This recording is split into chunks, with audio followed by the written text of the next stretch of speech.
সকাল ৭টা মতো বাজে আর দেখো বাইরে রোদটা কেমন উঠে গেছে। আমার এই রোদটা দেখলেই না ভীষণ মাথা গরম হয়ে যায়। আমার একদম রোদটা আমার একদম পছন্দই করি না একদমই আমি। তো আমি একটু সকালবেলা ছাদে বসেছিলাম, তো তাই তোমাদের সাথে গাছগুলো আমি শেয়ার করেছিলাম। তারপর একটু তখন আমি বসে বসে একটুখানি ছাতু মুড়ি খেয়ে নিচ্ছিলাম, কারণ এখন অনেকটা গরম পড়ে গেছে আর আমি সকালে সেরকম কোনো টিফিন বানাই না।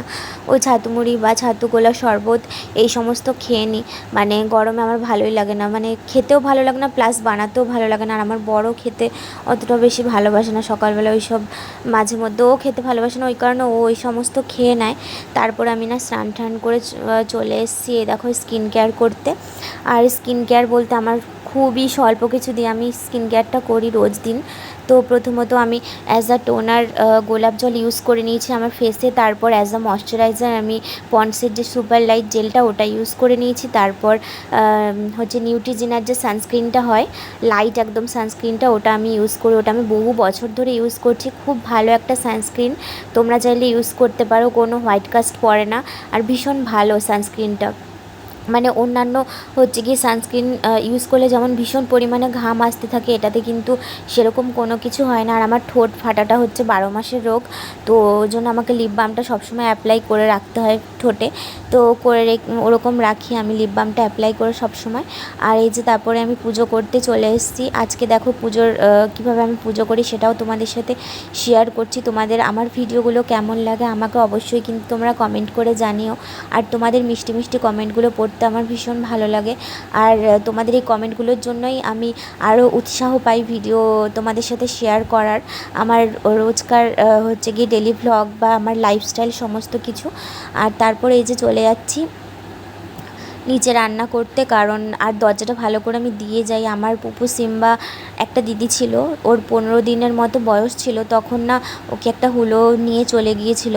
তো জানলা থেকে ও ঢুকে হুলোটা, ও তখন খুবই 15 দিন মানে কতটা ছোট ভাবো, তো 1 মাসও বয়স হয়নি। তো সেটা আমার কাছে খুবই মানে কষ্টদায়ক একটা ব্যাপার।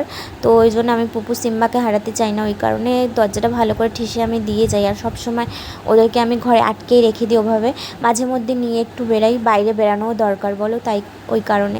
তারপরে এই যে আমি রান্না করতে চলে এসেছি। আমি এক সাইডে ভাত বসিয়ে দিয়েছিলাম আর এখানে শাক ভাজা করে নিচ্ছি। এই শাকটা কি আমার ঠিক জানা নেই, তো যেভাবে শাক ভাজা করে ওইভাবেই করছি। তেলের মধ্যে সামান্য কালো জিরে ফোড়ন দিয়ে রসুন আর পেঁয়াজ কুচি আর একটা শুকনো লঙ্কা ফেলে দিয়ে আমি শাক ভাজাটা করে নিচ্ছি। আর আমি না রান্না করার আগে সমস্ত কিছু গুছিয়ে নিই হাতের কাছে, তারপর রান্না করতে বসি, নয়তো আমার অনেকটা লেট হয়ে যায় রান্না করতে, কারণ এক একটা করে কাটা বাছা করা সমস্ত কিছু, ওই জন্য আমি একেবারে করে নিয়ে তারপরে রান্না করতে বসি। তোমরা কারা কারা আমার মতো এভাবে করো আমাকে না কমেন্টে জানিও। তোমাদের কমেন্টগুলো তোমরা কী করো সেটা জানতেও আমার খুব ভালো লাগে। তো এই যে আমি শাকটা বসিয়ে দিয়েছি, আর কতটা শাক একটু পরে দেখবে কতটুকুনি হয়ে যাবে, মানে কি বলবো। আর আমার শাক ভাজা, তেতো, যে কোনো তেতো সেদ্ধ এগুলো খেতে ভীষণ ভালো ভালো লাগে আর কি, নর্মাল তেল মশলার খাবার থেকে। তো এই যে মোচাটাও এখানে কাবুলি ছোলা দিয়ে করেছি। তোমরা কোনো দিনও কাবুলি ছোলা দিয়ে করো, হয়তো তোমরা অনেকে খেয়েছো কাবুলি ছোলা দিয়ে, তাও আমি বললাম একদিন করে খেও, ভীষণ টেস্টি হয় খেতে। আর আজকে না একটুখানি কালো হয়ে গেছে মোচাটা, কারণ আমি আগের দিন নুন আর হলুদ দিয়ে ভিজিয়ে রাখতে ভুলে গেছিলাম মোচাটা, তার জন্য।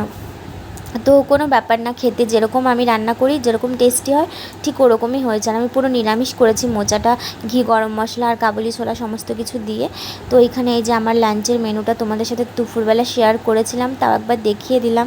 এই যে সমস্ত কিছু, আর সর্ষে দিয়ে করেছিলাম বাটা মাছ। বাটা মাছের ঝোলও কিন্তু ভালো লাগে, আমি ভেবেছিলাম বাটা মাছের ঝোলই করবো, বাট এত কিছু করেছি বলে আর ঝোলটা করলাম না। শেষমেশ আমাকে একাই খেতে হবে, আমার বর ঝোল করলে খেতে চায় না সেভাবে। আর এই যে একটুটা মানে বেসনের বড়া করেছিলাম, তো ওটাও শাক ভাজা দিয়ে খাওয়ার জন্য। তো তোমাদের ভিডিওটা কেমন লাগলে অবশ্যই আমাকে কমেন্টে জানিও। টাটা।